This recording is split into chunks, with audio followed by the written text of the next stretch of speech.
जय जगन्नाथ नमस्कार आपण मानक छोट मोट कथा चैनल को स्वागत जनाऊँगी। आज आम गोटे टॉपिक रे कथा हवा मटन रेट सुना भाया बढ़ी चली। आपण माने देखिथिबे लास्ट 5 ईयर बिफोर आपण माने बोधे मटन रेट 250 टंका 300 टंका एभली थिला। नेक्स्ट आपणकर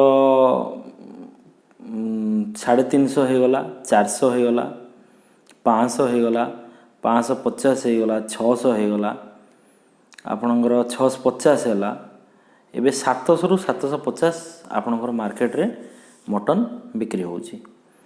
तो आउ किछि दिन पर मते लागुची बोधे मटन शोरूम रे रहिबो सुनार मूल्य जेमिति ग्राम रे बिक्री होची सेमति ही ग्राम रे बोधे बिक्री हो मते लागुची।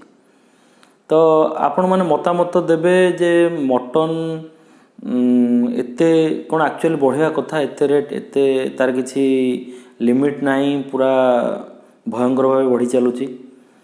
तो आपन देखिथिबे बोधे मते लागुची एवरी ईयर रज हला से माने सैलरी भलिया से गोटे बढ़ुची आउ आपणकर नुआ वर्ष हो गले से बोनस आउ आपणकर छाड़ खाई जो है सेटा इनसेंटिव मुझे भावुची।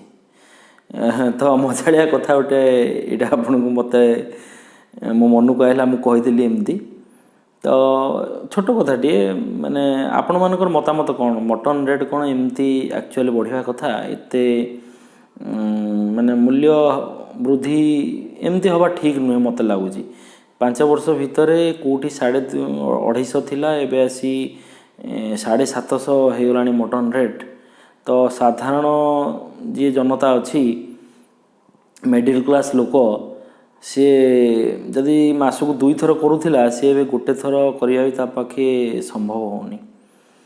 तो एमती आम जो देश ओडिशा रे ओडिशा कथा कहबी ओडिशा रे समस्ते एमती बड़ लोक नुहंती बड़ लोक संख्या बहुत कम मिडिल क्लास फैमिली बहुत अधिक बा गरीब लोक बहुत अधिक।